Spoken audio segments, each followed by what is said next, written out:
Buenas tardes, el otro día estaba con unos amigos que tienen un grupo, una banda de música, y ellos estrenaban un concierto al día siguiente, versionando jazz con un toque de clásico. Sonaban de maravilla. Pero entonces, en el ensayo general, el día de antes, el pianista se empieza a poner blanco como Casper, a sudar, decía que tenía como hormiguitas en las manos y de repente se hartó de vomitar. Él decía que le había sentado fatal el arroz con pollo que se había comido para almorzar. Pero todos los que estábamos allí sabíamos perfectamente que no era eso lo que le pasaba. Porque alguna vez en la vida eso mismo también nos había pasado a nosotros. Tenía miedo escénico, estaba cagadito. Estrenaban al día siguiente, habían comentado que iba a asistir un crítico musical muy importante, que de ese concierto dependería si lo volvían a llamar y a contratar para nuevas fechas. Decían que habían vendido todas las entradas y este chaval no podía con su arma. Vamos, que tuvieron que llevarlo al hospital para que le pincharan un cóctel de Dios sabe qué, porque el pobre se encontraba fatal. Que no era inventado, todo lo que tenía era real, era físico, pero la raíz del problema estaba aquí. Por supuesto, nadie le dijo que era eso lo que tenía para no preocupar al chiquillo. Al día siguiente el concierto fue brutal, genial, maravilloso, y eso la gente ni lo sabe ni lo sabrá. Y esto me ha hecho reflexionar muchísimo sobre miedo escénico, además de que lleváis muchísimo tiempo pidiéndome un vídeo sobre esto en el canal. Cuando yo era pequeña hablaba por los codos. Por allí no había una tienda de allí abajo, pues yo quería comprar este caballo para mí. Y yo dije, para los reyes. Yo soy mago entero, ¿no? Y diría... Bailaba.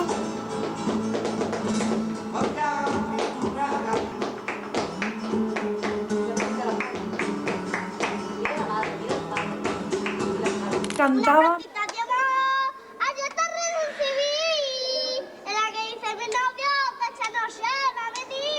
Me inventaba canciones sobre la marcha.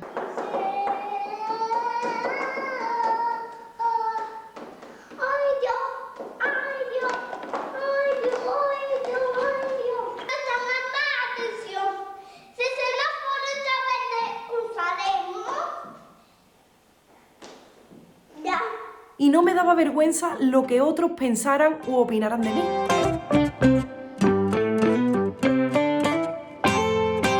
¿Por qué cuando crecemos esto cambia?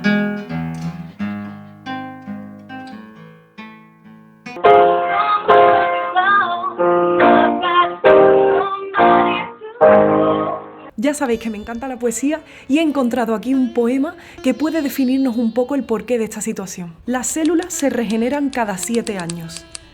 Cambio una a una las piedras de la catedral y sigue su nombre siendo el mismo. No cambiar de forma no implica no haber cambiado.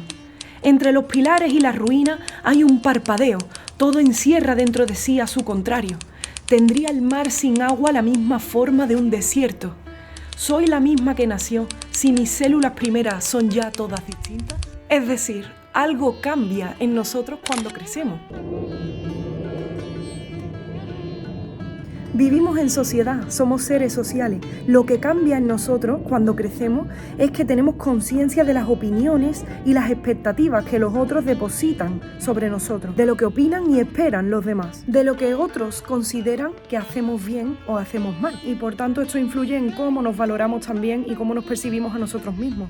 La vida, la mayor parte del tiempo, es como una película y la gente está demasiado ocupada creando su propia historia como para estar pendiente de la nuestra. Esto es algo que me costó mucho entender, pero que me ayudó muchísimo, porque nadie dedica tanto tiempo en su mente y en su vida diaria a criticar a los demás. Realmente son pensamientos fugaces que van y vienen, pero que no tienen mayor relevancia. Entonces no te preocupes tanto de lo que otros opinan o consideran de ti.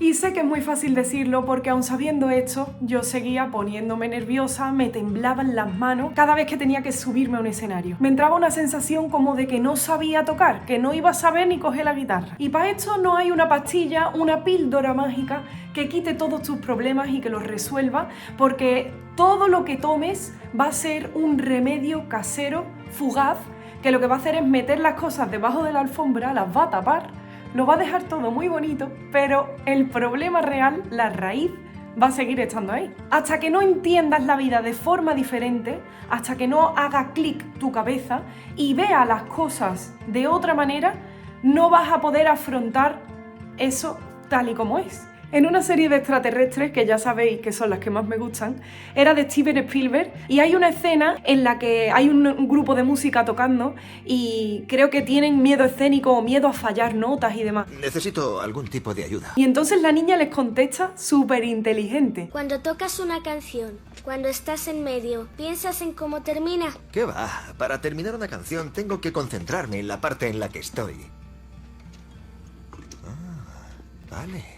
Vale, gracias. Lo que te falta es estar en el presente. Solo toca. No pienses qué va a pasar mañana, qué está pensando el público, qué es lo que otros opinan de lo que estoy tocando, estará gustando, no estará gustando. Solo concéntrate en el tocar. Presente, ahora, y todo lo demás se desvanecerá. Lo primero que me dicen mis amigos músicos es que cómo ellos superan el miedo escénico es obligándose a tocar. No te permites la opción de no hacerlo. Elimina esa posibilidad de tu cabeza. Imagínate haciendo eso que tienes que hacer y que todo sale bien. Te acuestas en el sofá, a gustito, y te imaginas que todo está saliendo bien.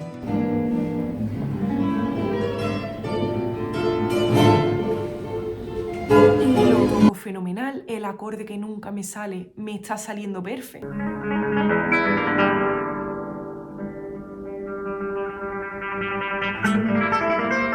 El pasaje difícil de saltos en el mástil lo domino a la perfección y te imaginas haciendo el salto.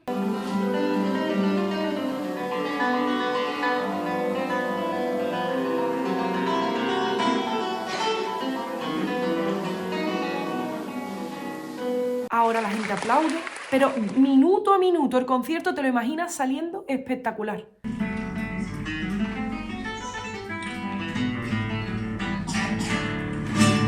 Trabaja eso todos los días después de la práctica y vas a ver un cambio real en cómo afrontas los conciertos y el miedo escénico. Otro tip o consejo, piensa en el contenido como algo que tú compartes con tu mejor amigo. Oye, mira qué chula esta película que he visto. La tienes que ver porque es que está súper guay. Ahora se la cuentas desde el principio al fin. Y tú lo estás contando con esa pasión de que te ha encantado la película y se la quieres contar a tu amigo para que la disfrute, igual que tú la has disfrutado. Entonces, lo compartes con la gente que va a ir a escucharte. La gente no va a estar pendiente de si fallas o no, porque hay mucha gente asustadita con es que me voy a equivocar, y si me equivoco, y si fallo nota, y es que he rozado la cuerda, y es que he fallado acorde. Mira, te digo una cosa, yo he ido a muchísimos conciertos de gente súper top, y todos han fallado notas, todos. Se han equivocado en los pasajes más difíciles, en pasajes sencillos también, y 80.000 fallos. Y no pasa nada, aún así he llorado a lágrimas vivas cuando eso me estaba transmitiendo. Eso es lo importante también. Aparte de compartir con los demás, tú piensas, pues mira, les voy a tocar esto que verá qué chulo está. Verá cómo le va a gustar. Y eso ya cambia, porque no estás haciendo algo para demostrar nada, sino para enseñarle lo bonito que está, para compartir. Y esa es la raíz de la música. Eso es lo que pienso yo que es el objetivo al que deberíamos llegar como músicos, como artistas, como conferenciantes, como lo que sea de cara a un público. Y ahora voy a hablaros de una de las cosas que realmente hizo que mi mente hiciera clic, que cambiara completamente la forma de entender el arte, la música y la vida en realidad. Y es que en el primer año de carrera, durante el Conservatorio Superior, dediqué ese primer año a centrarme en la guitarra, ¿no? Me presenté a muchos concursos y ese ambiente tan cerrado me hizo creer que lo que yo tenía que conseguir era la perfección. Entonces llegué al punto de quemarme física y mentalmente. La verdad, yo estaba ya harta de la guitarra, tenía una relación de amor-odio. Obviamente siempre me ha gustado tocar, he tenido muy claro que me quería dedicar a eso. Entonces empecé a ir a muchos conciertos diferentes, de músicas de otros estilos y demás, y hacía por hablar con los artistas. Simplemente decirles, me ha encantado y estoy un poco quemada con mi instrumento ahora mismo. En una de esas conversaciones alguien me dijo, ¿te emocionas cuando tocas? Entonces eso me sentó hasta mal, Me ofendió la pregunta. No sé, lo veía narcisista. Digo, ¿cómo me voy a emocionar yo a mí misma si yo tengo que estar pendiente de la técnica? Si yo estoy pendiente de emocionarme yo, se me va lo que tengo en la cabeza, no puedo seguir tocando, se me olvidan los acordes, se me olvidan las notas y yo tengo que estar pendiente en todo caso de que el público se emocione. Y me dice, no, te tienes que emocionar tú. Tú te tienes que emocionar. Cuando tú te emociones, entonces se emocionarán los demás. El que se tenga que emocionar. Es que yo no concebía eso así, pero sí. Es el de los mejores consejos que me han dado en la vida. Eso luego lo hablé también con profesores que tuve muy buenos, con grandes maestros que tuve. Y me dijeron, tienes que conseguir emocionarte. Porque ya la técnica la tienes. Es decir, ya llega un punto que llevas muchos años tocando. Obviamente necesitas práctica, necesitas dedicarle tiempo al instrumento de calidad, de estudio profundo, de tocar muchas cosas distintas para dominar la técnica. Pero una vez que tienes eso, te falta focalizar en emocionarte, expresarlo de verdad como si tú lo estuvieras viviendo. Entonces comprendí lo importante que eran las historias de lo que uno está tocando. Es importante conocer lo que estás interpretando, no solamente tocar. Yo cuando he tenido alumnos que me dicen, bueno, pero a mí qué me importa que tú me cuentes de dónde viene esto. ¿A ti qué te importa? Entonces no toques la guitarra o no toques música. No toques, porque si no te importa, no le va a importar a más nadie. Es decir, si tú no lo sientes, no lo puedes expresar. Y entonces otro no lo puede recibir. Sobre todo no es tocar, no es cantar, es contar historias. Eso es lo más importante. Una vez que te centres en contar historias, el miedo escénico te aseguro que se desvanece. Truquitos realmente efectivos, aplacar un poquito esos nervios al salir a la escena. Y es el ASMR. El ASMR es una forma de hacer ruidos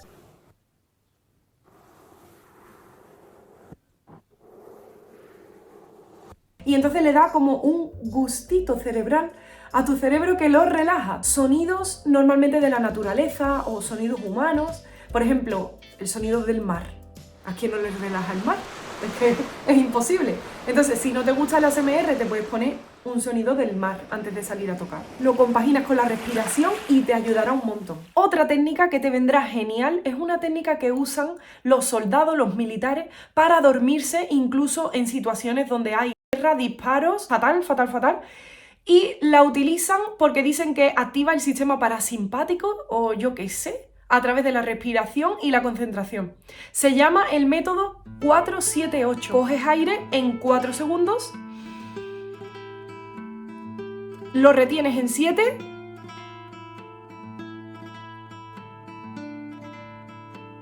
y lo expulsas en 8.